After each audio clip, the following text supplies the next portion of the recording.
Hi, my name is Adele and I'm the founder of Naked.Recovery. So in this video, I want to explore why you're always beating yourself up and how important it is to not do that, in particular if you want to recover from trauma. So I have a lot of clients who are dealing with very traumatic things and, they're trying to kind of get better and improve their life. And one of the things that I really see hinders their recovery is them beating themselves up and applying something that we call hindsight bias. So hindsight bias is a cognitive bias where we basically are, judging ourselves for what we did in the past with the, all the knowledge and the wisdom of today. I should have done that, or I could have done that, and if only this, it would have been different. And that's a really harsh kind of judgment that we place on ourselves, and it really doesn't support healing. Because we don't have a time machine. We don't actually have a way to go back and make anything better.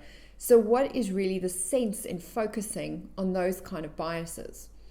Now, the reason people focus on hindsight bias is it's a form of really beating themselves up and being harsh and judgmental to evaluate in a negative sense how they handled a particular situation.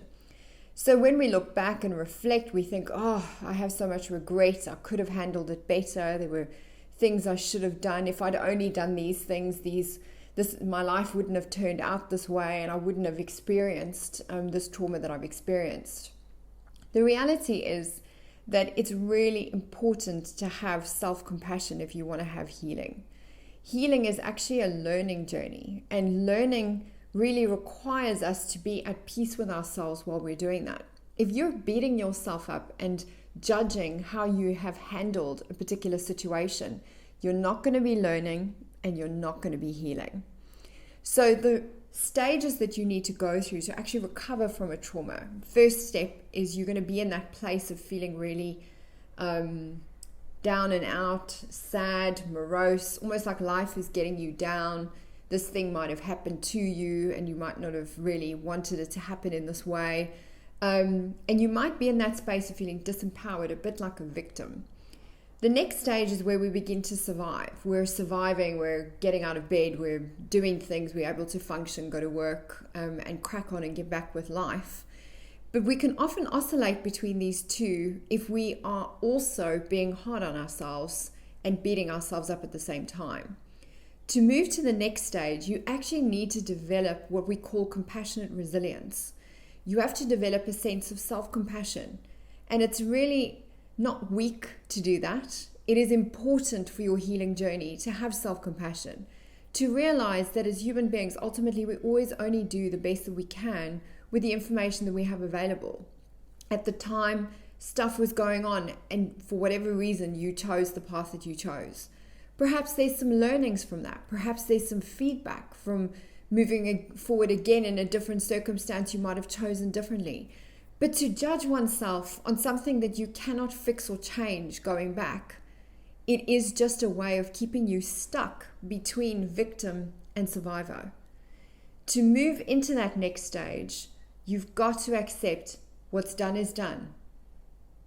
I don't have a time machine. I cannot go back. What we can do is now to begin to move forward and move forward in the best way possible. So once you develop that compassionate resilience, and if you're needing kind of input and direction on how to do that, we have a really great download on our website all about how to train yourself in self-compassion. So just message the team and we can send that to you. But then you move into the learning channel. And learning is really where you begin to integrate. What are those things that I need to learn? What is the feedback from that experience? What can I integrate from that experience so that moving forward, I make new mistakes, not old ones? When you're in that learning space and you pick up momentum, you then move naturally into healing. And in all of the programs that we create, we focus on creating an environment where healing can happen by integrating lots of holistic components where learning and healing are happening kind of in a cohabitative way. When you have hit momentum in your learning and you're really healing, you will then finally get to that opportunity where you feel like a victor. You have integrated what has happened. You are feeling wise. You can then go back and almost have teachings. Because really, when you graduate in learning, you, at the top of the game, you are a teacher. You can then see that your story or the trauma that you've gone through, you can now witness what are the learnings from that, and you can see it as an example for others and teach others how to perhaps not walk the same path. The critical component that I want you to get out of this is you beating yourself up for whatever it is that happened. It actually is a way to keep you stuck, and it sabotages your learning and healing journey. So there's really fruitlessness in that kind of self-sabotage, lack of compassion space. Compassion is an absolute central component to moving on from adversity, challenges, and anything bad that has happened in your life. You're not a bad person. Like, you didn't mean for all those horrible things to happen. And a lot of the things, when you look back and you learn and you integrate, you can see that as a human being, you were just doing the best you could at the time with the information that you had, with the goals that you had at the time, whatever addictions or issues that you had at the time. You were just doing what you did. Let it go.